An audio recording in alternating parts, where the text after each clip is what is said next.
gusto poder habernos encontrado acá en la Venezuela bolivariana.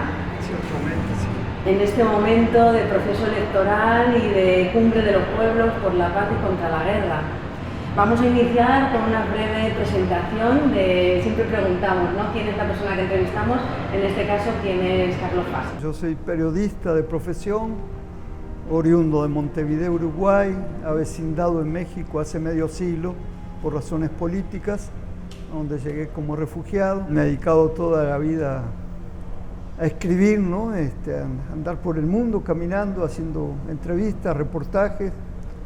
He estado dando clases casi un cuarto de siglo en la UNAM y también en la Universidad de la Ciudad de México. Y bueno, eso. Como hemos dicho, estamos acá en un proceso electoral y en un ámbito de paz, pero vamos a hablar de guerra. Que últimamente es lo que un poco nos enreda en el mundo, ¿no? En Venezuela escribió hace un año con la victoria del presidente Nicolás Maduro que los votos ganaron a los votos y a Elon Musk. Pero también decía que no obstante en Venezuela había una guerra como silenciosa, ¿no?, una guerra secreta. Cuéntenos un poco. Sí, en realidad en Venezuela, en estos 25 años de chavismo, este cuarto de siglo, Estados Unidos ha experimentado todas las formas de la guerra del siglo XXI. Venezuela es el laboratorio de las guerras, es decir, desde el golpe blando, ¿no?, es decir, la guerra de colores. Eso se aplica en el marco de una guerra de espectro completo, ¿no?, donde tiene que ver lo diplomático, lo político, lo mediático, lo cultural, distintos aspectos de la guerra unificados, es decir, las operaciones psicológicas, ¿no? Todo eso ha estado en funciones hubo la fase de la guerra híbrida, que fue cuando en 2016, 2017, no solo están las guarimbas, sino que comienzan a introducir en manifestaciones y en hechos de violencia a personas del AMPA, ¿no?, de la criminalidad, ¿no? Ahí se agrega otro elemento, ¿no?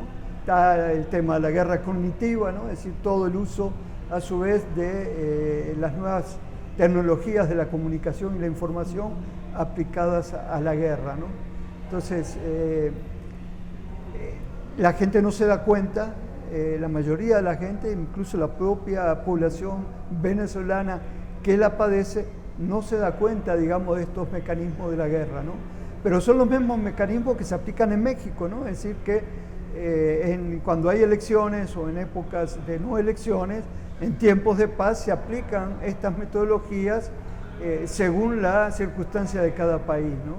Entonces, hoy estamos en Venezuela en un momento, después de estas elecciones y del proceso que se dio el 28 de junio del año pasado, en el marco de un fin de ciclo, digamos, de elecciones. Venezuela es el país en el mundo que en un cuarto de siglo ha tenido 33 procesos electorales, ¿no?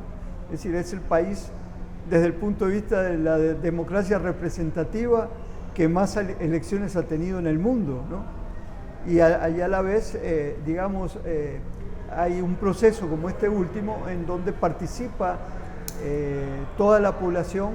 Acá hubo una consulta a los jóvenes, en donde los jóvenes de 16, creo, 17 años ya podían diseñar proyectos para los ámbitos donde se desenvuelvan, ¿no? Entonces, es un laboratorio, pues, de la guerra, de todas las formas de guerra, y también es un laboratorio de la democracia del siglo XXI, ¿no? Acá se está dando justamente una participación con un eje que es fundamental, novedoso para la mayoría de los países, que son las comunas, ¿no? Entonces, cuando uno venía en 2008 ya había crisis, pero cuando uno venía en 2013, 14, 15, los supermercados, como pasó en la Nicaragua sandinista, estaban vacíos, ¿no?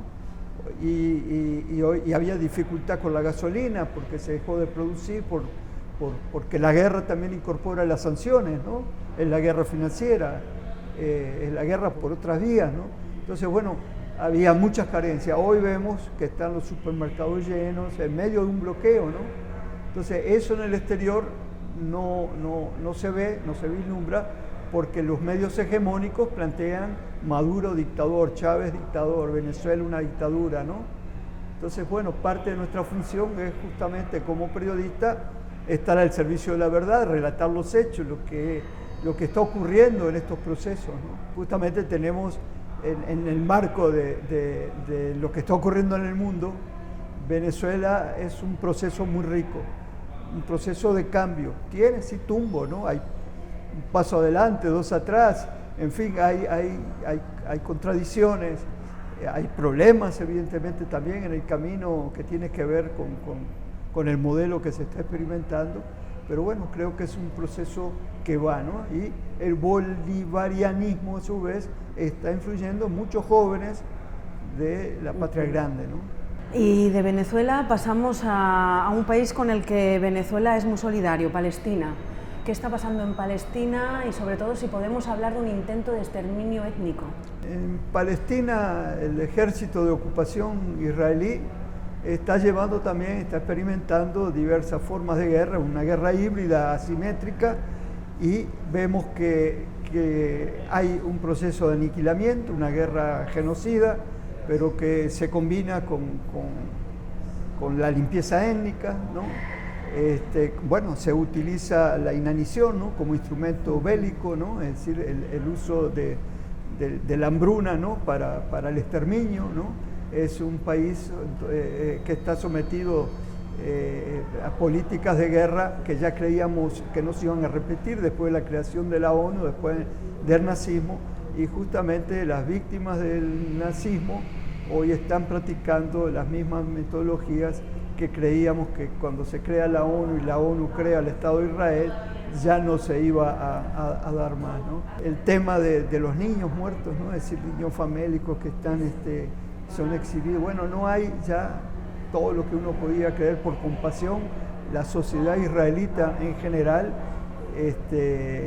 está de acuerdo, las mujeres, las madres, los jóvenes están de acuerdo con ese exterminio, ¿no? Esto es algo que es incomprensible, ¿no?, pero es real, ¿no? Y de esa manera casi el mundo entero, porque está siendo retransmitido este genocidio. Sí, lo novedoso de este genocidio es que lo estamos, a diferencia del nazismo, aunque se veían las chimeneas de las cámaras de gas y los alemanes decían que no sabían, que no veían, bueno, hoy el mundo entero lo está viendo en vivo y en directo, y ahí vemos también el cinismo de las potencias occidentales que hablan de democracia, de libertad y de derechos humanos, ¿no? Vemos cómo se cae ese teatro, cómo todo esto es parte de una terminología que usa las democracias liberales justamente para encubrir que son potencias colonialistas, imperialistas.